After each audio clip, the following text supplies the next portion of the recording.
ఈ వీడియోలో 8th class physics semester 1 చూద్దాం. దానిలో ఫస్ట్ లెసన్ బలం ఘర్షణ. దానిలో బిట్స్.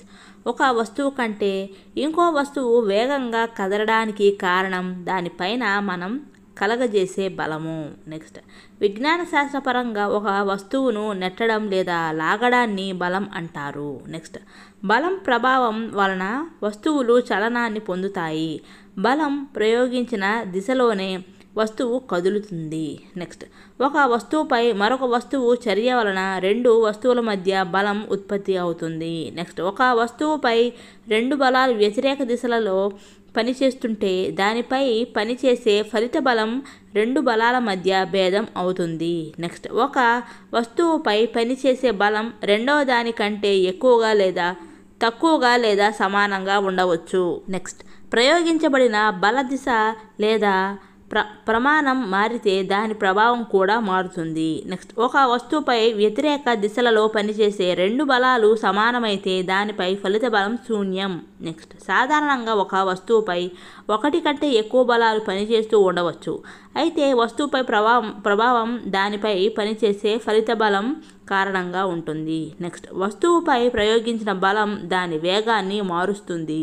నెక్స్ట్, వస్తువుపై ప్రయోగించబడిన బల దిశ ఆ వస్తువు కదిలే దిశలోనే ఉంటే వస్తువు వడి పెరుగుతుంది.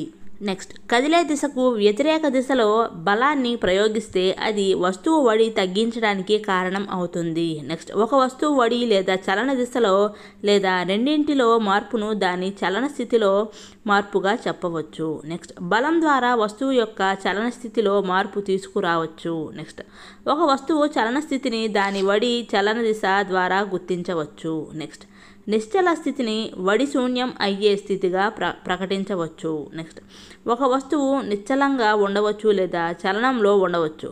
ఈ రెండు కూడా వస్తువు చలన స్థితులే. నెక్స్ట్, వస్తువుపై ప్రయోగించబడుతున్న బలం ప్రతిసారి చలన దిశలో మార్పు తెస్తుందా అంటే కొన్ని సందర్భాలలో మార్పు రాదు. ఉదాహరణకు, మనం ప్రయోగించగలిగే గరిష్ట బలాన్ని వినియోగించినప్పటికీ ఒక బరువైన పెట్టెను మనం కదల్చలేకపోవచ్చు అనమాట. నెక్స్ట్, బలం ప్రయోగించినప్పుడల్లా వస్తువు తన ఆకృతిని మార్చుకుంటుంది. ఉదాహరణ, పిండి ముద్దను చపాతీగా వత్తడం, రబ్బరు బంతిని నొక్కడం. నెక్స్ట్, బలాన్ని ఉపయోగించడం వలన ఏం జరుగుతుందంటే నిశ్చలంగా ఉన్న వస్తువు కదిలేలా చేయవచ్చు. నెక్స్ట్, చలనంలో ఉన్న వస్తువు వడిని మార్చవచ్చు. నెక్స్ట్, వస్తువు చలన దిశను మార్చవచ్చు. నెక్స్ట్, వస్తువు ఆకృతిలో మార్పు తీసుకురావచ్చు. నెక్స్ట్, మనం ప్రయోగించే బలం పైన వాటిలో ఒకటి లేదా అంతకంటే ఎక్కువ ప్రభావాలకు కారణం కావచ్చు. నెక్స్ట్, ఒక వస్తువు తనంతటా తానుగా వడిని మార్చుకోలేదు, తనంతటా తానుగా దిశను మార్చుకోలేదు, తనంతటా తానుగా ఆకారాన్ని మార్చుకోలేదు. నెక్స్ట్, స్పర్శ బలాలు గురించి చూద్దాం. దానిలో కండర బలం అంటే మనం స్కూల్ బ్యాగ్ లాంటి వస్తువులను నెట్టడానికి లేదా నీటిలో ఉన్న బకెట్ను ఎత్తడానికి కావలసిన బలం శరీరంలోని కండరాల కదలిక వలన కలుగుతుంది. నెక్స్ట్, మన శరీరంలో కండరాల కదలిక వలన ఏర్పడే బలాన్ని కండర బలం అంటారు. నెక్స్ట్, మన శరీరం కదలడం లేదా వంగడంతో కూడిన కృత్యాలని చేయడానికి కండర బలమే వీలు కల్పిస్తుంది. నెక్స్ట్, జీర్ణక్రియలో ఆహార నాళం ద్వారా నెట్టబడుతుంది. ఇది కండర బలం. నెక్స్ట్, శ్వాసక్రియలో మనం శ్వాస పీల్చేటప్పుడు వదులుతున్నప్పుడు ఊపిరితిత్తులలో సంకోచ వ్యాకోచాలు జరుగుతాయి. ఇది కండర బలం. నెక్స్ట్, జంతువులు కూడా కండరాలను ఉపయోగించి తమ శారీరక కార్యకలాపాలు ఇతర పనులను నిర్వహిస్తాయి. నెక్స్ట్, ఎద్దులు, గుర్రాలు, గాడిదలు, ఒంటెలు వంటి జంతువులు మనకు వివిధ పనులు చేయడానికి ఉపయోగపడతాయి. జంతువులన్నీ ఉపయోగించే బలాలు కండర బలాలు. నెక్స్ట్, వస్తువులతో ప్రత్యక్షంగా స్పర్శలో ఉన్నప్పుడు మాత్రమే కండర బలం ఉపయోగపడుతుంది. కావున కండర బలాన్ని స్పర్శ బలం అంటారు. నెక్స్ట్, ఘర్షణ బలం ఉదాహరణలు చూద్దాం. నేలపై దొర్లుతున్న బంతి వడి క్రమంగా తగ్గుతూ చివరకు బంతి నిశ్చల స్థితికి వస్తుంది. నెక్స్ట్, మనం సైకిల్ తొక్కడం మానేసినప్పుడు అది క్రమంగా ఆగిపోతుంది. నెక్స్ట్, ఇంజన్ ఆపేస్తే కారు లేదా స్కూటర్ నిశ్చల స్థితికి వస్తాయి. నెక్స్ట్, తెడ్డు వేయడం ఆపేస్తే పడవ నిశ్చల స్థితికి వస్తుంది. పైన పేర్కొన్న అన్ని సందర్భాలలో వస్తువుపై బలం ప్రయోగించడం ఆపివేసినప్పుడు దానిపైన బలం పనిచేస్తున్నట్లు కనిపించదు. వాటి యొక్క వడి క్రమక్రమంగా తగ్గిపోతుంది. కొంత సమయానికి అవన్నీ నిశ్చల స్థితిలోకి వస్తాయి. పై ఉదాహరణలు అన్నింటిలో కూడా వస్తువు యొక్క చలనస్థితి మారడానికి కారణమైన బలమే ఘర్షణ బలం. నెక్స్ట్, బంతి ఉపరితలానికి నేలకు మధ్య ఉండే ఘర్షణ బలం కదులుతున్న బంతిని నిశ్చల స్థితిలోనికి తెస్తుంది. నెక్స్ట్, తెడ్డు వేయడం ఆపేసినప్పుడు నీటికి పడవకి మధ్య ఉండే ఘర్షణ బలం వలన పడవ ఆగిపోతుంది. నెక్స్ట్, బలం ఎల్లప్పుడూ కూడా చలించే వస్తువులపై మాత్రమే పనిచేస్తుంది. నెక్స్ట్, బలం యొక్క దిశ ఎల్లప్పుడూ చలించే దిశకు వ్యతిరేకంగా ఉంటుంది. నెక్స్ట్, ఉపరితలాల మధ్య స్పర్శ కారణంగా ఘర్షణ బలం పుడుతుంది. కాబట్టి కండర బలం కూడా స్పర్శ బలానికి ఒక ఉదాహరణ. నెక్స్ట్, ఒక వస్తువుపై బలాన్ని ప్రయోగించే కారకం దానితో ఎల్లప్పుడూ స్పర్శలో ఉండటం అవసరం. నెక్స్ట్, స్పర్శించని బలాల గురించి చూద్దాం. అయస్కాంత బలం. దానిలో రెండు అయస్కాంతాల మధ్య కొంత బలం తప్పకుండా పనిచేస్తుంది. నెక్స్ట్, దండ అయస్కాంతం యొక్క సజాతి ధృవాలు వికర్షించుకుంటాయి. నెక్స్ట్, దండ అయస్కాంతం యొక్క విజాతి ధృవాలు ఆకర్షించుకుంటాయి. నెక్స్ట్, వస్తువుల మధ్య ఉండే ఆకర్షణ లేదా వికర్షణలను లాగుట లేదా నెట్టడానికి మరొక రూపంగా చెప్పవచ్చు. నెక్స్ట్, ఒక దండాయస్కాంతం మరొక దండాయస్కాంతంపై ఎటువంటి స్పర్శ లేకుండా బలాన్ని ఉపయోగించగలదు. నెక్స్ట్, ఒక దండాయస్కాంతం ప్రయోగించే బలం స్పర్శించిన బలానికి ఒక ఉదాహరణ. నెక్స్ట్, ఇనుప ముక్కపై అయస్కాంతం ప్రయోగించే బలం కూడా స్పర్శించని బలం అవుతుంది. నెక్స్ట్ది స్థావర విద్యుత్ బలం అంటే ఏందో చూద్దాం. ఒక ఆవేశపూరితమైన వస్తువు మరొక ఆవేశపూరితమైన లేదా ఆవేశరహిత వస్తువుపై కలగజేసే బలాన్ని స్థావర విద్యుత్ బలం అంటారు. నెక్స్ట్, స్థావర విద్యుత్ బలం స్పర్శించని బలానికి ఒక ఉదాహరణ. ఈ రకమైన బలాలలో వస్తువులు ఒకదానికొకటి స్పర్శలో లేనప్పటికీ ఈ బలం పనిచేస్తుంది. నెక్స్ట్, గురుత్వాకర్షణ బలం గురించి చూద్దాం. భూమి వస్తువులను లాగడం వలన వస్తువులన్నీ తన వైపుకు పడతాయి. ఈ బలాన్ని గురుత్వ బలం లేదా గురుత్వాకర్షణ అంటారు. ఇది ఒక ఆకర్షణ బలం. నెక్స్ట్, గురుత్వాకర్షణ బలం అన్ని వస్తువుల పైన పనిచేస్తుంది. నెక్స్ట్, మనకు తెలియకుండానే మనందరిపై ఎల్లవేళలా ఉపయోగించబడుతూ ఉండే బలం గురుత్వ బలం. నెక్స్ట్, కుళాయి తెరిచిన వెంటనే నీరు భూమి మీద ప్రవహించడం ప్రారంభమవుతుంది. ఇది గురుత్వాకర్షణ బలం. నెక్స్ట్, ఏ బలం కారణంగా నదులలో నీరు కిందకి ప్రవహిస్తుంది అంటే గురుత్వాకర్షణ బలం ద్వారా. నెక్స్ట్, చెట్టుపై నుండి యాపిల్ కింద పడడం కూడా గురుత్వాకర్షణ బలమే. నెక్స్ట్, గురుత్వాకర్షణ అనేది కేవలం భూమికి మాత్రమే పరిమితం అయ్యింది కాదు. నిజానికి విశ్వంలోని ప్రతి వస్తువు, అది చిన్నదైనా పెద్దదైనా, ఇతర వస్తువులన్నిటిపై బలాన్ని ప్రయోగించడం. నెక్స్ట్, పీడనం గురించి చూద్దాం. గాలి పీడనాలలో తేడాలు తుఫానులకు కారణమవుతాయి. నెక్స్ట్, ప్రమాణ వైశాల్యంపై గల తలంపై పనిచేసే బలాన్ని పీడనం అంటారు. నెక్స్ట్, పీడనం = బలంపై అది ప్రయోగించబడే వైశాల్యం. నెక్స్ట్, తలంపై ప్రయోగించబడిన సమాన బలానికి వైశాల్యం తగ్గితే పీడనం పెరుగుతుంది. నెక్స్ట్, మేకు తలభాగం కంటే దాని మొనభాగం వైశాల్యం తక్కువగా ఉంటుంది. అందువలన అదే బలం మేకు కొనభాగాన్ని చెక్క లోపలికి దించడానికి తగినంత పీడనాన్ని ఉత్పత్తి చేస్తుంది. నెక్స్ట్, భుజానికి తగిలించే సంచులకు సన్నటి పట్టీ కాకుండా వెడల్పాటి పట్టీలు వేయడం కూడా పీడన బలాన్ని నివారించడం కోసమే. నెక్స్ట్, కత్తిరించడానికి ఉపయోగించే సాధనాలు ఎల్లప్పుడూ పదునైన అంచులను కలిగి ఉంటాయి. దానికి కారణం పీడనాన్ని తగ్గించడం. నెక్స్ట్, ద్రవాలు వాయువులు కలుగజేసే పీడనం గురించి చూద్దాం. ద్రవాలు పాత్ర గోడలపై పీడనాన్ని కలగజేస్తాయి. వాయువులు కూడా పీడనాన్ని కలిగిస్తాయి. నెక్స్ట్, కారుతున్న అతుకుల గుండా నీటిని సరఫరా చేసే పైపులలో రంధ్రాల గుండా నీరు ఫౌంటైన్ లాగా రావడాన్ని మనం చూస్తాము. ఇది పైపుల గోడలపై నీరు పీడనాన్ని కలిగించడం వల్ల జరుగుతుంది. నెక్స్ట్, గాలి అన్ని దిశలలో పీడనాన్ని కలిగిస్తుంది.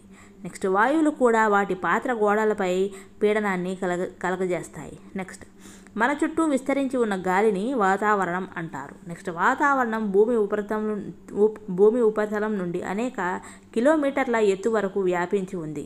ఈ గాలి వలన కలిగే పీడనాన్ని వాతావరణ పీడనము అంటారు. నెక్స్ట్, ప్రమాణ వైశాల్యంపై గాలితో నిండిన ఒక స్తూపాకార పొడవైన పాత్ర ఊహించినట్లయితే ఆ స్తూపాకార పాత్రలోని గాలిపై పనిచేసే గురుత్వాకర్షణ బలమే వాతావరణ పీడనం. నెక్స్ట్, మన శరీరంలోని పీడనం కూడా వాతావరణ పీడనంతో సమానంగా ఉండి బయటి నుండి వచ్చే పీడనాన్ని సమతుల్యం చేస్తుంది. నెక్స్ట్, 17వ శతాబ్దానికి చెందిన ఒట్టో వాన్ గెరిక్ అనే జర్మన్ శాస్త్రవేత్త పాత్ర నుండి గాలిని బయటకు తీసే పంపును కనిపెట్టాడు. ఈ పంపు సహాయంతో అతడు గాలి పీడన బలాన్ని నాటకీయంగా ప్రదర్శించాడు. నెక్స్ట్, బలానికి దిశ పరిమాణం కూడా ఉంటుంది. నెక్స్ట్, ఒక వస్తువు వడిలో లేదా చలన దిశలో లేదా రెండింటిలో కలిగే మార్పు వస్తువు చలన స్థితిలో మార్పును సూచిస్తుంది. నెక్స్ట్, వస్తువు మీద ప్రయోగించే బలం వలన వస్తువు చలన స్థితిలో లేదా ఆకారంలో మార్పు తెస్తుంది. నెక్స్ట్, బలం వస్తువుతో స్పర్శలో ఉండి కానీ లేదా స్పర్శలో లేకుండా కానీ ఈ పని చేస్తుంది. నెక్స్ట్ లెసన్ ఘర్షణ గురించి చూద్దాం. దానిలో బిట్స్: వాహనాలు మాత్రమే కాదు, ఏదైనా వస్తువు మరొక వస్తువు ఉపరితలంపై కదులుతున్నప్పుడు దానిపై బాహ్య బలం ప్రయోగించినప్పుడు అది నెమ్మదించి చివరికి ఆగిపోతుంది.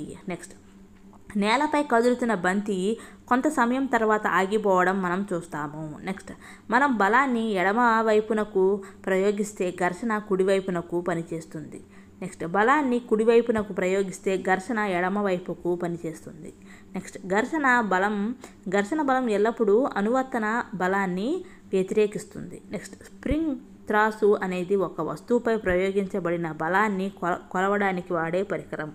నెక్స్ట్, ఇది ఒక చుట్టబడిన స్ప్రింగ్ను కలిగి దానిపై బలాన్ని ప్రయోగించినప్పుడు సాగుతుంది. నెక్స్ట్, స్కేలుపై ఉన్న రీడింగ్ బలం పరిమాణాన్ని తెలియజేస్తుంది. నెక్స్ట్, స్పర్శలో ఉన్న రెండు అసమరీతుల తలాల వలన ఘర్షణ ఏర్పడుతుంది. నెక్స్ట్, చాలా నునుపుగా కనిపించే రెండు ఉపరితలాలు కూడా పెద్ద సంఖ్యలో అసమరీతులను కలిగి ఉంటాయి. నెక్స్ట్, రెండు ఉపరితలాలపై గల ఎత్తు పల్లాలు ఒకదానిలో ఒకటి బంధించబడతాయి. నెక్స్ట్, మనం ఏదైనా ఉపరితలాన్ని కదిలించాలి అంటే వాటి మధ్య గల అంతర్బంధాన్ని అధిగమించడానికి బలాన్ని ప్రయోగించాలి. నెక్స్ట్, గరుకైన ఉపరితలాలపై పెద్ద సంఖ్యలో ఎత్తు పల్లాలు ఉంటాయి కాబట్టి ఉపరితలం గరుకుతనం పెరిగితే ఘర్షణ బలం ఎక్కువగా ఉంటుంది. నెక్స్ట్, రెండు ఉపరితలాలలో ఎత్తుపల్లాలు అంతర్బంధం వలన ఘర్షణ ఏర్పడుతుంది. నెక్స్ట్, రెండు ఉపరితలాలను గట్టిగా నొక్కితే ఘర్షణ బలం పెరుగుతుంది. నెక్స్ట్, ఒక వస్తువు నిశ్చల స్థితి నుండి కదలడం ప్రారంభించిన తక్షణం ఘర్షణను అధిగమించడానికి అవసరమైన బలాన్ని స్థైతిక ఘర్షణ అంటారు. నెక్స్ట్, వస్తువును అదే వేగంతో కదులుతూ ఉండేలా చేయుటకు అవసరమైన బలాన్ని జారుడు ఘర్షణ అంటారు. నెక్స్ట్, జారుడు ఘర్షణలో భాగంగా పెట్టె జరగడం మొదలైనప్పుడు దాని ఉపరితలంపై ఉన్న స్పర్శ బిందువులు నేలపై ఉన్న స్పర్శ బిందువులతో బంధించబడుటకు తగిన సమయం లభించదు కాబట్టి జారుడు ఘర్షణ స్థైతిక ఘర్షణ కంటే కొంచెం తక్కువగా ఉంటుంది. నెక్స్ట్, ఘర్షణ లేకపోతే మనం పెన్ను లేదా పెన్సిల్ లేదా చాక్ పీస్తో రాయలేము. నెక్స్ట్, ఒక వస్తువు కదలడం మొదలైనప్పుడు ఘర్షణ లేకపోతే అది ఎప్పటికీ ఆగదు. నెక్స్ట్, మోటార్ వాహనాల టైర్లు రోడ్డుకు మధ్య ఘర్షణ లేకపోతే వాటిని కదిలించడం లేదా ఆపడం లేదా చలన దిశను మార్చడానికి పక్కకు తిప్పడం సాధ్యం కాదు. నెక్స్ట్, ఘర్షణ లేకపోతే మనం గోడపై ఒక మేకును కొట్టలేము లేదా ఒక ముడిని వేయలేము. ఘర్షణ లేకుండా ఏ భవనము నిర్మించబడదు. నెక్స్ట్, స్టూలు, బాల్ బేరింగ్లు లేదా బూట్లు అడుగు భాగాన్ని ఘర్షణ అరగదీస్తుంది. ఘర్షణ వేడిని కూడా ఉత్పత్తి చేస్తుంది. నెక్స్ట్, కొన్ని నిమిషాల పాటు మన అరచేతులను గట్టిగా రుద్దితే వేడి ఉత్పత్తి అవుతుంది. నెక్స్ట్, అగ్గిపుల్లను గరుకుతలంపై గీసినప్పుడు అది మండుతుంది. నెక్స్ట్, మిక్సీ జార్ని వాడినప్పుడు కొన్ని నిమిషాల పాటు అది వేడిగా ఉంటుంది. నెక్స్ట్, ఒక యంత్రాన్ని వినియోగించినప్పుడు అది ఉత్పత్తి చేసే ఉష్ణము చాలా శక్తిని వృధా చేస్తుంది. నెక్స్ట్, బూట్లు అడుగు భాగంలో గాడులు చెక్కబడి ఉంటాయి. ఈ గాడులు బూట్లకు నేలపై మెరుగైన పట్టును అందించడానికి సహకరిస్తాయి. నెక్స్ట్, జిమ్నాస్టిక్లు చేసేవారు మెరుగైన పట్టు కోసం ఘర్షణను పెంచడానికి వారి చేతులపై కొన్ని గరుకు పదార్థాలను రాసుకుంటారు. నెక్స్ట్, క్యారమ్ బోర్డ్ ఆడేటప్పుడు దానిపైన మెత్తటి పౌడర్ చల్లుతారు ఎందుకంటే ఘర్షణ తగ్గించడానికి. నెక్స్ట్, తలుపు మడత బందుల మీద కొన్ని చుక్కలు నూనె పోస్తే తలుపు సజావుగా కదులుతుంది. నూనె పోయడానికి గల కారణం ఘర్షణ తగ్గించడానికి.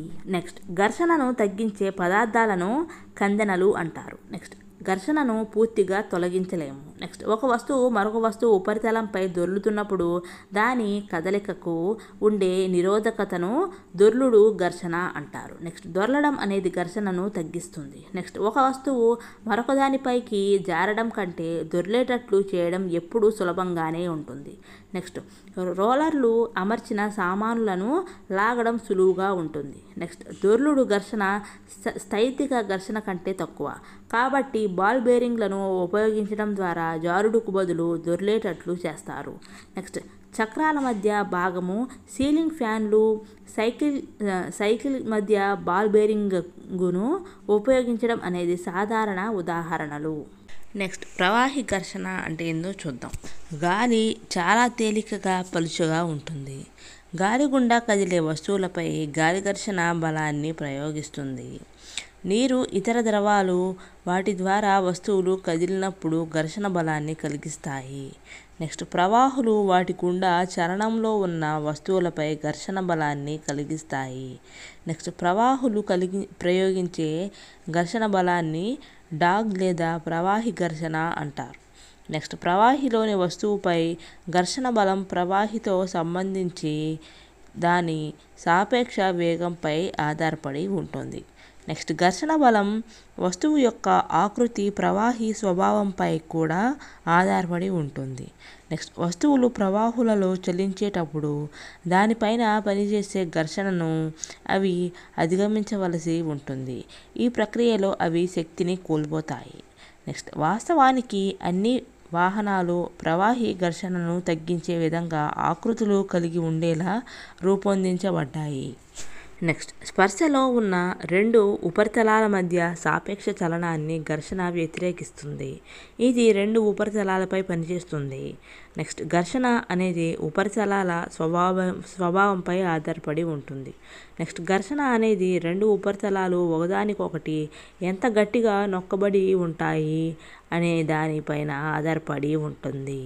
నెక్స్ట్, మనం ఒక వస్తువును నిశ్చల స్థితి నుండి కదిలించడానికి ప్రయత్నించినప్పుడు స్థైతిక ఘర్షణ పనిచేస్తుంది. నెక్స్ట్, ఒక వస్తువు మరొక దానిపై జారుతున్నప్పుడు జారుడు ఘర్షణ పనిచేస్తుంది. నెక్స్ట్, జారుడు ఘర్షణ స్థైతిక ఘర్షణ కంటే తక్కువ. నెక్స్ట్, ఘర్షణ కొన్నిసార్లు అవాంఛనీయమైనది. నెక్స్ట్, కందెనలను ఉపయోగించడం ద్వారా ఘర్షణను తగ్గించవచ్చు. నెక్స్ట్, ప్రవాహాలలో కదిలే వస్తువులకు తగిన ఆకృతులు ఇవ్వడం ద్వారా ప్రవాహి ఘర్షణను తగ్గించవచ్చు. నెక్స్ట్ లెసన్, నేల, బొగ్గు, పెట్రోలియం గురించి చూద్దాం. దానిలో బిట్స్. గాలి, నీరు, నేల, ఖనిజ లవణాలు ఇవన్నీ ప్రకృతి నుండి లభించాయి కాబట్టి వీటిని సహజ వనరులు అంటారు. నెక్స్ట్, ప్రకృతిలో వివిధ వనరుల లభ్యత దృష్ట్యా సహజ వనరులను స్థూలంగా రెండు రకాలుగా వర్గీకరించవచ్చు. దానిలో ఒకటి తరగని సహజ వనరులు, రెండు తరిగిపోయే సహజ వనరులు. దానిలో ఫస్ట్ ఏంది, తరగని సహజ వనరుల గురించి చూద్దాం. ఈ వనరులు ప్రకృతిలో అపరిమిత పరిమాణంలో ఉంటాయి. మానవ కార్యకలాపాల వలన ఇవి తరిగిపోవు. ఉదాహరణ సూర్యరశ్మి, గాలి. నెక్స్ట్, రెండవది తరిగిపోయే సహజ వనరులు ఏంటంటే ప్రకృతిలో ఈ వనరుల పరిమాణం పరిమితంగా ఉంటుంది. ఇవి మానవ కార్యకలాపాల ద్వారా తరిగిపోవచ్చు. ఉదాహరణకి అడవులు, వన్యప్రాణులు, ఖనిజాలు, నేల, బొగ్గు, పెట్రోలియం, సహజ వాయువు. నెక్స్ట్, బొగ్గు, పెట్రోలియం, సహజ వాయువులు వంటివి జీవుల మృత అవశేషాల నుండి తయారయ్యాయి కాబట్టి వీటిని శిలాజ ఇంధనాలు అంటారు. నెక్స్ట్ది నేల బొగ్గు గురించి చూద్దాం. దానిలో బిట్స్. నేల బొగ్గు రాయిలా గట్టిగా నలుపు రంగులో ఉంటుంది. ఆహారాన్ని వండడానికి ఉపయోగించే ఇంధనాలలో నేల బొగ్గు ఒకటి. నెక్స్ట్, పూర్వం రైలు ఇంజన్లలో నీటి ఆవిరిని ఉత్పత్తి చేసి ఇంజను నడపడానికి నేల బొగ్గును ఉపయోగించేవారు. నెక్స్ట్, నేల బొగ్గును థర్మల్ పవర్ స్టేషన్లో విద్యుత్ ఉత్పత్తి చేయడానికి ఉపయోగిస్తారు. నెక్స్ట్, ఈ భూమి లోపలికి పోయే కొలది ఉష్ణోగ్రత కూడా పెరగడం వలన పీడనం, ఉష్ణోగ్రతల ప్రభావం వలన చనిపోయిన మొక్కలు నెమ్మదిగా నేల బొగ్గుగా మారుతుంది. నెక్స్ట్ నేల బొగ్గులో ప్రధానంగా కార్బన్ ఉన్నందున వృక్ష సంపద నెమ్మదిగా నేల బొగ్గుగా మారే ప్రక్రియను మనం కార్బోనైజేషన్ అంటారు. నెక్స్ట్ జీవ పదార్థం అవశేషాల నుండి ఏర్పడిన నేల బొగ్గును శిలాజ ఇంధనం అంటారు. నెక్స్ట్ గాలిలో వేడి చేసినప్పుడు నేల బొగ్గు ప్రధానంగా కార్బన్ డయాక్సైడ్ వాయువు ఉత్పత్తి చేస్తుంది.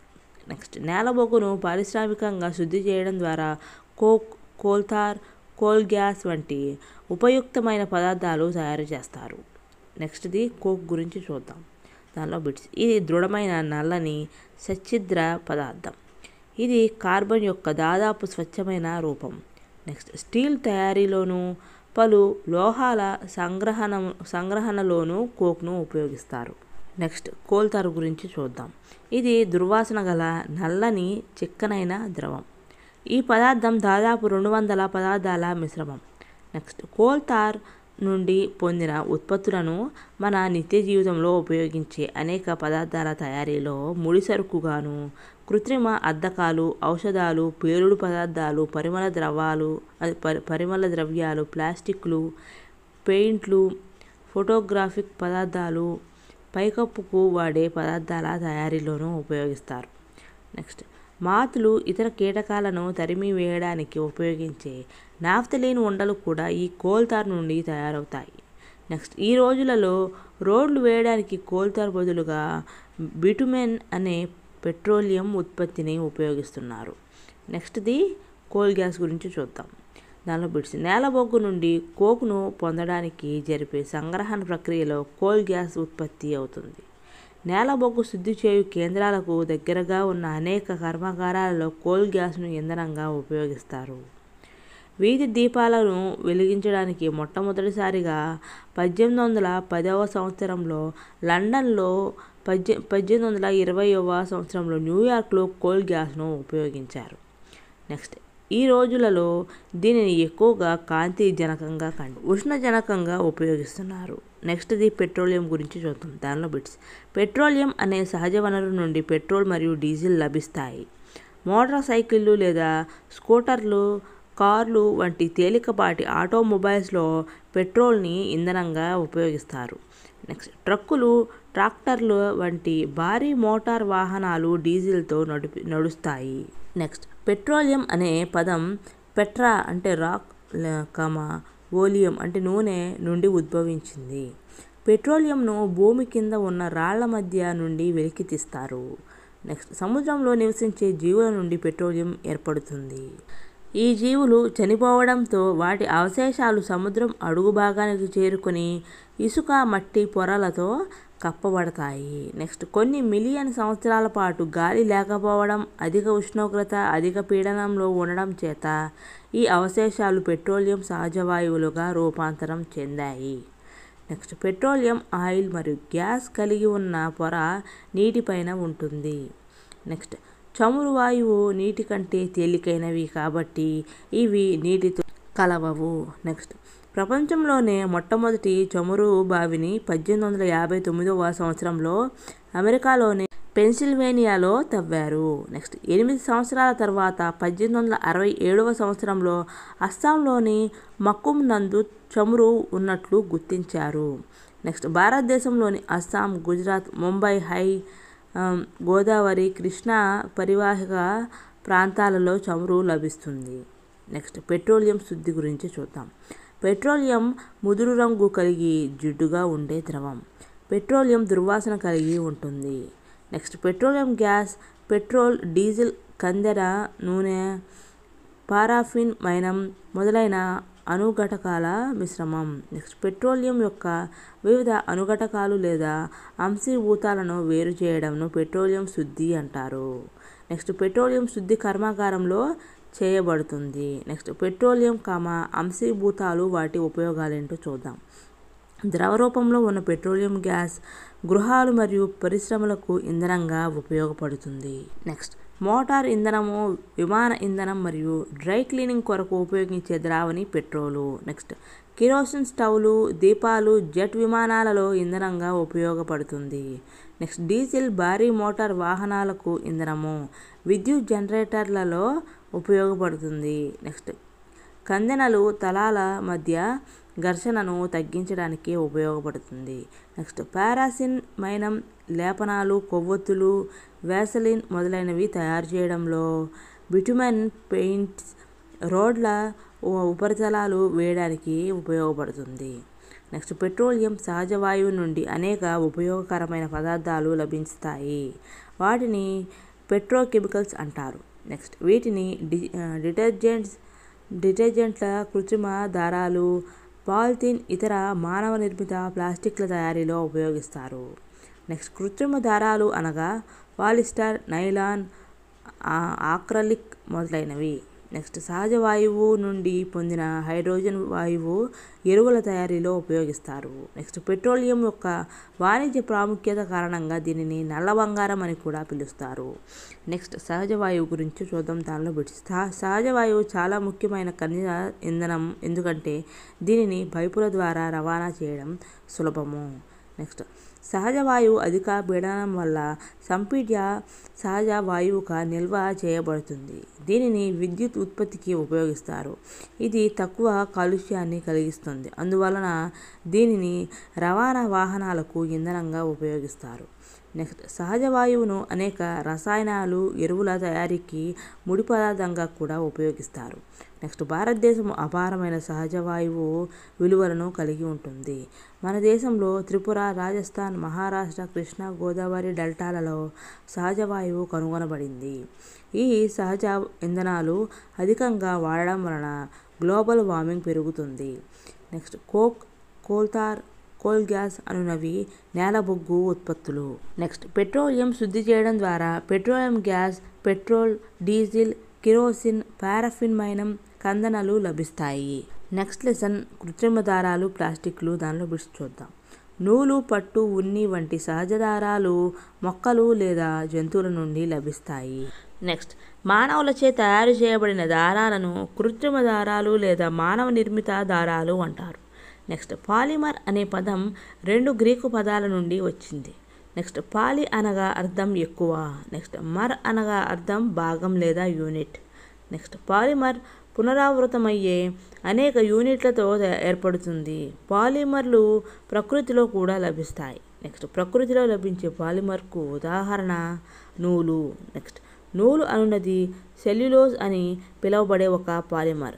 అనేక గ్లూకోజ్ యూనిట్లు కలిసి సెల్యులోజ్ తయారవుతుంది. నెక్స్ట్ ఇది కృత్రిమ దారాలలో రకాలు చూద్దాం. దానిలో రేయాన్ అంటే ఏంటంటే పట్టు పురుగు నుండి లభించే పట్టు దారం చైనాలో కనుగొనబడింది. ఇది చాలా కాలం పాటు నిగూఢంగా రహస్యంగా ఉంచబడింది.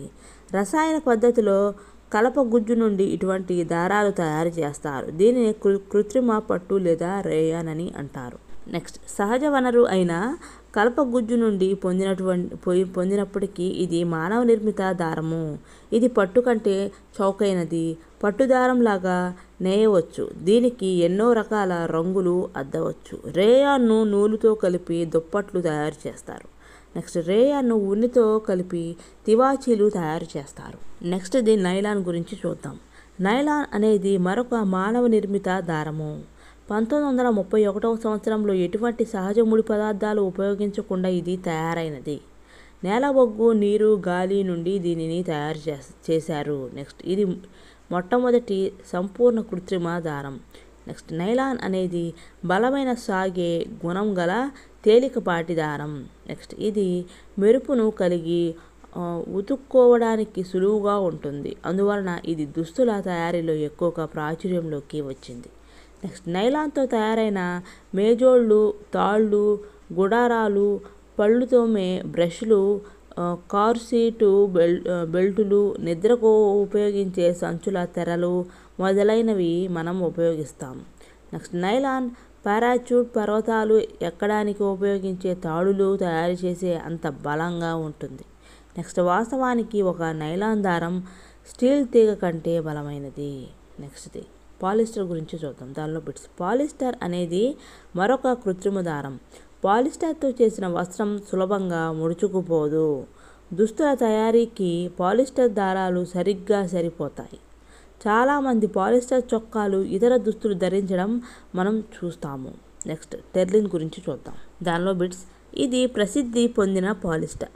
టెర్లిన్ను అతి సన్నటి దారాలుగా చేయవచ్చు, ఇతర దారాల మాదిరిగా ఉడకవచ్చు. నెక్స్ట్ పిఈటి అనేది పాలిస్టర్ యొక్క ముఖ్య రూపం. నెక్స్ట్ పిఈటి అంటే పాలీ ఇథిలీన్ టెరాఫ్థలేట్. నెక్స్ట్ సీసాలు, వంట పరికరాలు, ఫిల్మ్లు, తీగలు వంటి ఎన్నో ఉపయోగకరమైన వస్తువుల తయారీలో పిఈటి ఉపయోగిస్తారు. నెక్స్ట్ ఎస్టర్ అనే పునరావృత రసాయన యూనిట్ల వలన ఏర్పడినది పాలిస్టర్. నెక్స్ట్ ఎస్టర్ అంటే పండ్లకు వాసన ఇచ్చే రసాయనం. నెక్స్ట్ పాలికాట్, పాలీవూల్, టెర్రికాట్ అనే పేర్లతో మనం దుస్తులు కొంటుంటాం. నెక్స్ట్ పాలికాట్ అన్నది పాలిస్టర్ మరియు నూలు మిశ్రమం. నెక్స్ట్ పాలీవూల్ అన్నది పాలిస్టర్ మరియు ఊలుల మిశ్రమం. నెక్స్ట్ శీతాకాలంలో వేసుకునే చలికోట్లు, శాలువాలు చాలా వరకు సహజ ఊలు నుండి తయారు చేసినవి కావు. ఇవి అక్రలిక్ అనే మరొక దారంతో తయారు చేస్తారు, దీంతో అక్రలిక్తో. నెక్స్ట్ సహజ వనరుల నుండి లభించే ఖరీదైన ఊలు కంటే అక్రలిక్ చాలా చౌకైనది. ఇవి అనేక రంగులలో లభిస్తాయి. నెక్స్ట్ కృత్రిమ దారాలు మన్నికైనవి, సరసమైన ధరలకు లభించడం వలన సహజ దారాల కంటే ఎక్కువ జనాదరణ పొందుతున్నాయి. నెక్స్ట్ వేడి చేస్తే కృత్రిమ దారాలు కరుగుతాయి. ఇదే కృత్రిమ దారాలకు ఉండే ప్రతికూలత. నెక్స్ట్ ఈ బట్టలు అంటుకోవడం ద్వారా ప్రమాదానికి గురి చేస్తుంది. వస్త్రం కరిగి దానిని ధరించిన వ్యక్తి శరీరానికి అతుక్కుంటుంది. వంటగదిలో లేదా ప్రయోగశాలలో కృత్రిమ వస్త్రాలు ధరించకూడదు. నెక్స్ట్ పెట్రోకెమికల్స్ అనబడే పెట్రోలియం నుండి లభించే పదార్థాలను అనేక ప్రక్రియలకు గురి చేయడం ద్వారా కృత్రిమ దారాలు తయారు చేస్తారు. నెక్స్ట్ కృత్రిమ దారాల లక్షణాలు ఏంటో చూద్దాం. కృత్రిమ దారాలు త్వరగా ఆరిపోతాయి, మన్నికైనవి, చౌకగా దొరుకుతాయి, ఎప్పుడు కావాలన్నా లభిస్తాయి, సులభంగా వాడుకోవచ్చు. నెక్స్ట్ ప్లాస్టిక్ గురించి చూద్దాం. కృత్రిమ దారాల మాదిరిగానే ప్లాస్టిక్ కూడా ఒక పాలిమర్. అన్ని రకాల ప్లాస్టిక్లలో యూనిట్ల అమరిక ఒకే రకంగా ఉండదు. నెక్స్ట్ ప్లాస్టిక్ను తిరిగి వాడవచ్చు, రంగు వేయవచ్చు, కరిగించవచ్చు, చుట్టలుగా చుట్టవచ్చు లేదా తీగలుగా తయారు చేయవచ్చు. నెక్స్ట్ పాలిథిన్ అంటే పాలీ ప్లస్ ఇథీన్ అనేది పాలిథిన్ అవుతుంది అన్నమాట. ఇది ప్లాస్టిక్కు ఉదాహరణ. దీనిని సాధారణ పాలిథిన్ సంచుల తయారీకి ఉపయోగిస్తాము. నెక్స్ట్ వేడి చేసినప్పుడు రూపం కోల్పోయి వంచడానికి వీలయ్యే ప్లాస్టిక్ను థర్మోప్లాస్టిక్లు అంటారు. నెక్స్ట్ పాలిథిన్, పీవీసీలు థర్మోప్లాస్టిక్కి కొన్ని ఉదాహరణలు. నెక్స్ట్ ఆట వస్తువులు, దువ్వెనలు, రకరకాల పాత్రల తయారీలో వీటిని వాడుతారు. నెక్స్ట్ ఒక రూపం మలిచిన తర్వాత వాటిని వేడి చేసినప్పటికీ మెత్తబడని ప్లాస్టిక్ను థర్మోసెట్టింగ్ ప్లాస్టిక్లు అంటారు. నెక్స్ట్ థర్మోసెట్టింగ్ ప్లాస్టిక్లకు ఉదాహరణ బేకలైట్, మెలమైన్. నెక్స్ట్ బేకలైట్ అధమ ఉష్ణ విద్యుత్ వాహకత్వం కలిగి ఉంటుంది. నెక్స్ట్ బేకలైట్ను విద్యుత్ స్విచ్లు, వివిధ రకాల వంట పాత్రల పిడులు మొదలైన వాటి తయారీలో ఉపయోగిస్తారు. నెక్స్ట్ మెలమైన్ అనేది బహుళ ప్రయోజనకర పదార్థము. నెక్స్ట్ మేకమైన్ మంటను నిరోధించడమే కాదు, ఇతర ప్లాస్టిక్ కంటే ఎక్కువగా వేడిని తట్టుకోగలదు. నెక్స్ట్ ఫ్లోర్ టైల్స్ వంట సామాగ్రి మంటను నిరోధించే బట్టల తయారీకి మెలమైన్ ఉపయోగిస్తారు. నెక్స్ట్ ప్లాస్టిక్ అనేది చర్యాశీలత లేనిది.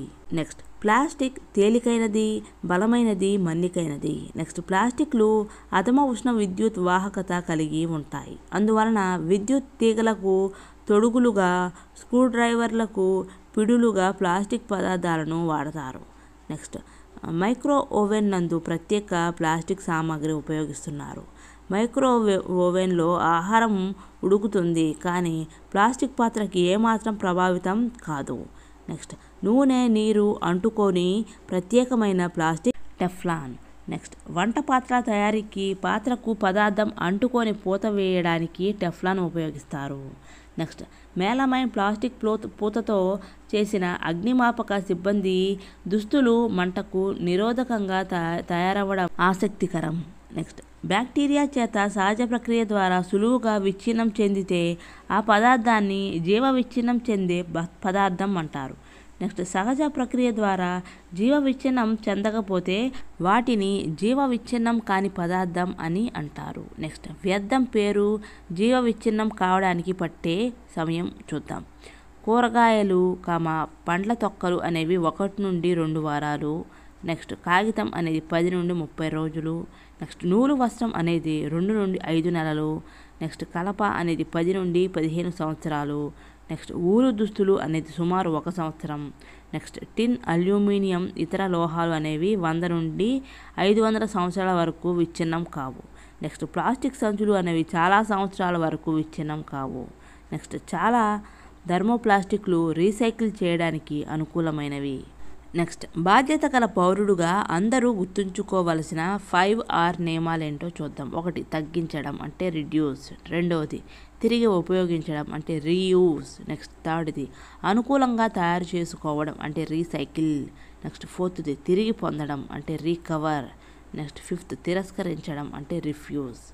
నెక్స్ట్ సహజ దారాల వలె కృత్రిమ దారాలు ప్లాస్టిక్ పాలిమర్లు అని పిలువబడే చాలా పెద్ద యూనిట్లతో తయారు చేయబడ్డాయి. నెక్స్ట్ పాలిమర్లు చాలా చిన్న యూనిట్లతో తయారవుతాయి. నెక్స్ట్ సహజ దారాలను మొక్కలు, జంతువుల నుండి పొందినట్లుగా కృత్రిమ దారాలను కూడా పెట్రోకెమికల్స్ రసాయన ప్రక్రియల నుండి పొందుతారు. నెక్స్ట్ కృత్రిమ దారాలు గృహోపకరణాలైన తాడులు, బకెట్లు, సామగ్రి పాత్రలు వంటివి మొదలుకొని విమానాలు, ఓడలు, రోదసీ నౌకలు, ఆరోగ్య సంరక్షణ వంటి వాటి వరకు అనేక ఉపయోగాలను కలిగి ఉన్నాయి. నెక్స్ట్ కృత్రిమ దారాల తయారీలో వాడే రసాయనాలు రకాల ఆధారంగా వాటిని రేయాన్, నైలాన్, పాలిస్టర్, అక్రలిన్ అని పిలుస్తారు. నెక్స్ట్ నైలాన్ పట్టులాగే కనిపిస్తుంది. ఇది బలమైనది, మృదువైనది. 1939లో దీనిని పరిచయం చేసేటప్పుడు మనోహరమైన లక్షణాలతో సృష్టించబడ్డ నైలాన్ ఒక సంచలనం లేదా నైలాన్ మారియాగా మారింది. నెక్స్ట్ ధ్వని గురించి చూద్దాం. దానిలో ఒక వస్తువు చలనం అటు ఇటు లేదా ముందుకు వెనుకకు కదులుతూ ఉంటే దానిని కంపనాలు అంటారు. నెక్స్ట్ కంపించే వస్తువులు ధ్వని ఉత్పత్తి చేస్తాయి. నెక్స్ట్ మనం వినే ధ్వని వాయిద్య పరికరం మొత్తం కంపనాలకు సంబంధించినదై ఉంటుంది. నెక్స్ట్ మానవునిలో స్వరపేటిక ద్వారా ధ్వని ఉత్పత్తి జరుగుతుంది. నెక్స్ట్ స్వరతంత్రులు పురుషులలో దాదాపు 20 మిల్లీమీటర్ల పొడవు ఉంటుంది. నెక్స్ట్ స్వరతంత్రులు మహిళల్లో దాదాపు 15 మిల్లీమీటర్ల పొడవు ఉంటుంది. నెక్స్ట్ ధ్వని ప్రసరణకు యానకం అవసరము. నెక్స్ట్ ఒక పాత్ర నుండి గాలిని పూర్తిగా తొలగించిన ఆ పాత్రలో శూన్యం లేదా శూన్య ప్రదేశం ఉన్నట్లు చెప్పవచ్చు. నెక్స్ట్ ధ్వని శూన్యం గుండా ప్రయాణించదు. నెక్స్ట్ ధ్వని ద్రవ పదార్థాలలో ప్రయాణిస్తుంది. నెక్స్ట్ నీటి లోపల తిమింగలాలు, డాల్ఫిన్లు సంభాషించుకుంటాయి. నెక్స్ట్ ఘన పదార్థాలలో కూడా ధ్వని ప్రయాణిస్తుంది. నెక్స్ట్ కంపించే వస్తువులు ధ్వనిని ఉత్పత్తి చేసి యానకంలో అన్ని దిశలలో ప్రసారం చేస్తాయి. నెక్స్ట్ ఒక వస్తువు ముందుకు వెనుకకు కదలడాన్ని కంపనం అంటారు. ఈ చలనాన్ని డోలన చలనం అని కూడా అంటారు. నెక్స్ట్ ఒక సెకనులో చేసే కంపనాల సంఖ్యను తరచుదనం లేదా పౌనఃపున్యం అంటారు. నెక్స్ట్ పౌనఃపున్యాన్ని హెర్ట్జ్లలో కొలుస్తారు. నెక్స్ట్ పౌనఃపున్యం అంటే సెకనుకు 1 కంపనం అని అర్థం. నెక్స్ట్ వస్తువు ఒక సెకనులో 20 కంపనాలు చేస్తే దాని పౌనఃపున్యం ఎంత అంటే 20. నెక్స్ట్ కంపన పరిమితి పౌనఃపున్యం అనేది ధ్వని యొక్క 2 ముఖ్యమైన లక్షణాలు. నెక్స్ట్ ధ్వని తీవ్రత కంపన పరిమితి వర్గానికి అనులోమానుపాతంలో ఉంటుంది. నెక్స్ట్ కంపన పరిమితిని రెట్టింపు చేస్తే ధ్వని తీవ్రత 4 రెట్లు పెరుగుతుంది. నెక్స్ట్ ధ్వని తీవ్రతను డెసిబుల్ అనే ప్రమాణాల్లో కొలుస్తారు. నెక్స్ట్ సాధారణ శ్వాస ధ్వని తీవ్రత 10 డెసిబుల్స్. నెక్స్ట్ గుసగుసలో ధ్వని తీవ్రత 30 డెసిబుల్స్. నెక్స్ట్ సాధారణ సంభాషణ ధ్వని తీవ్రత 60 డెసిబుల్స్. నెక్స్ట్ రద్దీగా ఉండే ట్రాఫిక్ ధ్వని తీవ్రత 70 డెసిబుల్స్. నెక్స్ట్ సాధారణ కర్మాగారం ధ్వని తీవ్రత 80 డెసిబుల్స్. నెక్స్ట్ 80 డెసిబుల్స్ కన్నా ఎక్కువగా ఉన్న శబ్దం భౌతికంగా ఇబ్బంది పెడుతుంది. నెక్స్ట్ ధ్వని తీవ్రత కంపన పరిమితిపై ఆధారపడి ఉంటుంది. నెక్స్ట్ కంపన పరిమితి ఎక్కువగా ఉంటే ఉత్పత్తి అయ్యే ధ్వని బిగ్గరగా ఉంటుంది. నెక్స్ట్ కంపన పరిమితి తక్కువగా ఉంటే ఉత్పత్తి అయ్యే ధ్వని చిన్నగా ఉంటుంది. నెక్స్ట్ పౌనఃపున్యము ధ్వని కీచుదనం లేదా పిచ్ను నిర్ణయిస్తుంది. నెక్స్ట్ కంపన పౌనఃపున్యం ఎక్కువగా ఉన్నట్లయితే ధ్వని ఎక్కువ పిచ్ను కలిగి ఉంటుంది. నెక్స్ట్ కంపన పౌనఃపున్యం తక్కువగా ఉన్నట్లయితే ధ్వని తక్కువ పిచ్ను కలిగి ఉంటుంది. నెక్స్ట్ పక్షి ఎక్కువ పిచ్ కలిగిన ధ్వనిని ఉత్పత్తి చేస్తుంది, కానీ సింహం తక్కువ పిచ్ కలిగిన ధ్వనితో గర్జిస్తుంది. నెక్స్ట్ సాధారణంగా స్త్రీల స్వర పౌనఃపున్యం మగవారి కంటే ఎక్కువ. నెక్స్ట్ పరశ్రావ్యాలు అనే దాని గురించి చూద్దాం. దానిలో బిట్స్ 20 హెర్ట్జ్ కంటే తక్కువ పౌనఃపున్యం గల ధ్వనులను మానవ చెవి గుర్తించలేదు. ఈ ధ్వనులను పరశ్రావ్యాలు అంటారు. నెక్స్ట్ 20,000 హెర్ట్జ్లు కంటే ఎక్కువ పౌనఃపున్యం గల ధ్వనులను కూడా మానవ చెవి గుర్తించలేదు. అందువలన మానవ చెవి గుర్తించగలిగే లేదా వినగలిగే పౌనఃపున్యం అవధి 20 నుండి 20,000 హెర్ట్జ్ల వరకు ఉంటుంది. కొన్ని జంతువులు 20,000 హెర్ట్జ్ల కంటే ఎక్కువ పౌనఃపున్యం గల శబ్దాలను వినగలవు. నెక్స్ట్ కుక్కలకు అటువంటి సామర్థ్యత ఉంది. నెక్స్ట్ పోలీసులు ఉపయోగించే అధిక పౌనఃపున్యం కలిగిన ఈలలు విజిల్స్ను కుక్కలు వినగలవు, కానీ మనుషులు వినలేరు. నెక్స్ట్ వినడానికి ఆహ్లాదకరంగా లేని ధ్వనులను కఠోర ధ్వనులు అంటారు. చెవికి వినసొంపుగా ఉండే ధ్వనులను సంగీతం అంటారు. నెక్స్ట్ హార్మోనియం ఉత్పత్తి చేసే ధ్వనిని సంగీత స్వరం అంటారు. నెక్స్ట్ వాతావరణంలో శృతికి మించిన లేదా అవాంఛిత ధ్వనులు ఉండడాన్ని ధ్వని కాలుష్యం అంటారు. నెక్స్ట్ ధ్వని కాలుష్యం వలన నిద్రలేమి, రక్తపోటు, ఉద్రేక పడడం తదితర ఇబ్బందులు కలుగుతాయి. నెక్స్ట్ పదార్థాలు, లోహాలు, అలోహాలు అనే దానిలో బిట్స్ చూద్దాం. ఏదైనా ఒక వస్తువును పలుచగా, రేకులుగా మార్చగలిగే లోహాల ధర్మాన్ని స్థరణీయత అంటారు. నెక్స్ట్ స్థరణీయత అనేది లోహాల యొక్క సహజ లక్షణం. నెక్స్ట్ ఇనుపకడ్డి, మేకు, రాగితీగ ఉత్తమ వాహకాలు. ఇవి తమ్మకుండా విద్యుత్తును ప్రవహింపజేస్తాయి. నెక్స్ట్ సల్ఫర్, బొగ్గు ముక్క అధమ వాహకాలు. ఇవి తమ్మకుండా విద్యుత్తును ప్రవహింపజేయవు. నెక్స్ట్ తీగలుగా సాగతీయగల లోహపు గుణాన్ని తాంతవత అంటారు. నెక్స్ట్ లోహాలు గురించి చూద్దాం. లోహాలు కాకుండా ఇతర పదార్థాలు ధ్వని గుణాన్ని కలిగి ఉండవు. నెక్స్ట్ దృఢత్వము, ద్యుతి గుణం, స్థరణీయత, తాంతవత ధ్వని గుణం కలిగి ఉన్న వాటిని ఉత్తమ ఉష్ణ, విద్యుత్ ఉత్తమ వాహకాలు అని చెప్పవచ్చు. నెక్స్ట్ ఇనుము, రాగి, అల్యూమినియం, కాల్షియం మొదలైనవి లోహాలకు ఉదాహరణ. నెక్స్ట్ అలోహాల గురించి చూద్దాం. బొగ్గు, సల్ఫర్ వంటి పదార్థాలు మృదువుగా, కాంతి విహీనంగా కనిపిస్తాయి. సుత్తితో కొడితే ఇవి పొడి పదార్థంలాగా విచ్ఛిన్నం చేయబడతాయి. ఇవి ధ్వని గుణాన్ని కలిగి ఉండవు. ఇవి ఉష్ణ, విద్యుత్ అధమ వాహకాలుగా ఉంటాయి. వీటిని అలోహాలు అంటారు. Next sulphur, carbon, phosphorus, oxygen మొదలైనవి అలోహాలకు ఉదాహరణ. నెక్స్ట్ గది ఉష్ణోగ్రత వద్ద ద్రవరూపంలో లభించే ఒకే ఒక లోహం పాదరసం. నెక్స్ట్ సోడియం, పొటాషియం, పాదరసం అనేవి లోహాలకు ఉన్న మినహాయింపులు.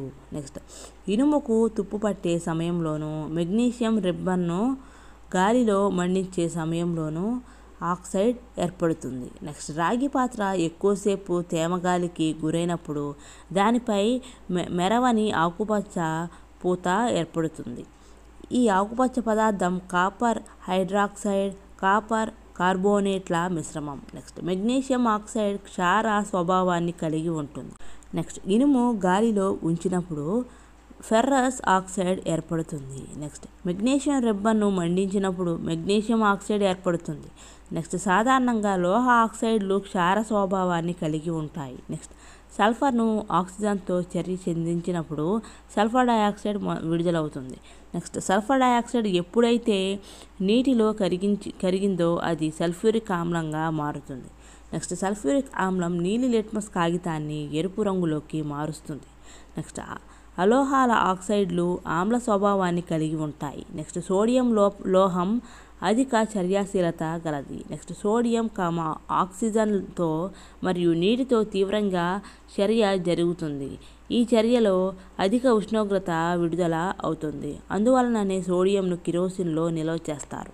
నెక్స్ట్ సోడియం, నీటితో తీవ్రంగా చర్య జరుగుతుంది. నెక్స్ట్ ఇనుము, నీటితో నెమ్మదిగా చర్య జరుగుతుంది. నెక్స్ట్ సాధారణంగా అలోహాలు గాలితో అధిక చర్యాశీలత కలిగి ఉన్నప్పటికీ నీటితో చర్య జరపలేవు. అటువంటి అలోహాలు నీటిలో నిల్వ చేయబడతాయి. ఉదాహరణకు ఫాస్ఫరస్ అనేది అధిక చర్యాశీలత గల అలోహం. నెక్స్ట్ గాలి తగిలితే ఫాస్ఫరస్ మండిపోతుంది. వాతావరణంలో గల ఆక్సిజన్ తగలకుండా దీనిని నీటిలో నిల్వ చేస్తారు. నెక్స్ట్ సాధారణంగా అలోహాలు ఆమ్లాలతో చర్య జరపవు. నెక్స్ట్ లోహాలు ఆమ్లాలతో చర్య జరిపి హైడ్రోజన్ వాయువును మండుతూ టప్ అనే ధ్వనితో ఉత్పత్తి చేస్తాయి. నెక్స్ట్ రాగిని వేడి చేసినా కూడా సజల హైడ్రోక్లోరిక్ ఆమ్లంతో చర్య జరపదు, కానీ సల్ఫ్యూరిక్ ఆమ్లంతో చర్య జరుపుతుంది. నెక్స్ట్ లోహాలు సోడియం హైడ్రాక్సైడ్తో చర్య జరిపే హైడ్రోజన్ వాయువును ఉత్పత్తి చేస్తాయి. నెక్స్ట్ క్షారాలతో అలోహాల చర్యలు సంక్షిప్తమైనవి. నెక్స్ట్ జలద్రావణంలో ఒక లోహం మరొక లోహాన్ని దాని సమ్మేళనం నుండి స్థానభ్రంశం చేస్తుంది. నెక్స్ట్ రాగి ఇనుము కంటే జింకు ఎక్కువ చర్యాశీలత కలిగి ఉంటుంది. నెక్స్ట్ ఎక్కువ చర్యాశీలత గల లోహం తక్కువ చర్యాశీలత గల లోహాన్ని స్థానభ్రంశం చెందిస్తుంది. నెక్స్ట్ తక్కువ చర్యాశీలత గల లోహం ఎక్కువ చర్యాశీలత గల లోహాన్ని స్థానభ్రంశం చెందించలేదు. నెక్స్ట్ యంత్రాలు, ఆటోమొబైల్స్, విమానాలు, రైళ్లు, ఉపగ్రహాలు, పారిశ్రామిక యంత్రం పరికరాలు, వంట పాత్రలు, నీటి బాయిలర్లు మొదలైనవి తయారు చేయడంలో లోహాలు ఉపయోగిస్తారు. నెక్స్ట్ అన్ని జీవరాశులు జీవించడానికి శ్వాసక్రియలో అవసరమైనది అలోహం. నెక్స్ట్ మొక్కల ఎదుగుదలను వాడే ఎరువులలో ఉపయోగించేవి అలోహాలు. నెక్స్ట్ నీటి శుద్ధి ప్రక్రియలో అలోహాలను ఉపయోగిస్తారు. నెక్స్ట్ యాంటీసెప్టిక్ గాయాలపై పూసే ఊదా రంగు ద్రావణంలో అలోహమే వాడుతారు. నెక్స్ట్ టపాసులలో అలోహాలు ఉపయోగిస్తారు. నెక్స్ట్ సాధారణంగా మొక్కలలో మెగ్నీషియం ఉంటుంది. నెక్స్ట్ మానవ శరీరంలో ఇనుము ఉంటుంది. నెక్స్ట్ మొక్కల్లో మెగ్నీషియం హరిత రేణువులలోని పత్రహరితంలో ఉన్న క్లోరోఫిల్ అనే వర్ణ ద్రవ్యంలో భాగంగా ఉంటుంది. నెక్స్ట్ మానవ శరీరంలో ఇనుపలోహం హిమోగ్లోబిన్లో భాగంగా ఉంటుంది. నెక్స్ట్ సాధారణంగా ఒక రసాయన చర్యలో కొత్త పదార్థాలు ఏర్పడతాయి. నెక్స్ట్ ఒక పదార్థాన్ని రసాయనిక చర్య ద్వారా చల్లబరచడం, వేడి చేయడం లేదా విద్యుత్ విశ్లేషణ ద్వారా మరింత విచ్ఛిన్నము చేయలేకపోతే దానిని మూలకం అంటారు. నెక్స్ట్ సల్ఫర్ అనేది ఒక మూలకం. నెక్స్ట్ పరమాణువు అనేది మూలకం యొక్క అతి చిన్న యూనిట్. నెక్స్ట్ ఒక మూలకం నమూనా ఒకే రకమైన పరమాణువు కలిగి ఉంటుంది. నెక్స్ట్ మూలకంలోని భౌతిక మార్పుల వలన ఒక మూలకం పరమాణువు ప్రభావితం కాదు. ఉదాహరణకు ద్రవ సల్ఫర్ పరమాణువు ఘన లేదా వాయు రూపంలోని సల్ఫర్ పరమాణువు ఒకేలా ఉంటుంది. నెక్స్ట్ విశ్వంలో మనకు అనంతమైన వివిధ రకాల పదార్థాలు ఉన్నప్పటికీ ఆ పదార్థాలను ఏర్పరుస్తున్న మూలకాల సంఖ్య పరిమితం. నెక్స్ట్ సహజంగా ఏర్పడిన మూలకాలు 94 కన్నా ఎక్కువ లేవు. నెక్స్ట్ మూలకాలు చాలా వరకు లోహాలు, మిగిలినవి అలోహ లేదా అర్ధలోహాలు. నెక్స్ట్ లోహాలు అలోహాలు రెండింటి ధర్మాలను అర్ధలోహాలు కలిగి ఉంటాయి. నెక్స్ట్ లోహాల ద్యుతిని కలిగి ఉంటాయి, అలోహాలు ద్యుతిని కలిగి ఉండవు. నెక్స్ట్ సాధారణంగా లోహాలు సరణీయత, తాంతవతను కలిగి ఉంటాయి. అలోహాలలో ఈ ధర్మాలు ఉండవు. నెక్స్ట్ సాధారణంగా లోహాలు ఉత్తమ ఉష్ణ విద్యుత్ వాహకాలు, అలోహాలు అధమ వాహకాలు. నెక్స్ట్ మండించినప్పుడు లోహాలు ఆక్సిజన్తో చర్య జరిపి క్షారగుణం గల లోహపు ఆక్సైడ్లను ఉత్పత్తి చేస్తాయి. నెక్స్ట్ మండించినప్పుడు అలోహాలు ఆక్సిజన్తో చర్య జరిపి ఆమ్లగుణం గల అలోహపు ఆక్సైడ్లను ఉత్పత్తి చేస్తాయి. నెక్స్ట్ కొన్ని లోహాలు నీటితో చర్య జరిపి లోహపు హైడ్రాక్సైడ్, హైడ్రోజన్ వాయువును ఉత్పత్తి చేస్తాయి. నెక్స్ట్ అలోహాలు సాధారణంగా నీటితో చర్య జరపవు. నెక్స్ట్ లోహాలు ఆమ్లాలతో చర్య జరిపి లోహపు లవణాలు, హైడ్రోజన్ వాయువు ఉత్పత్తి చేస్తాయి.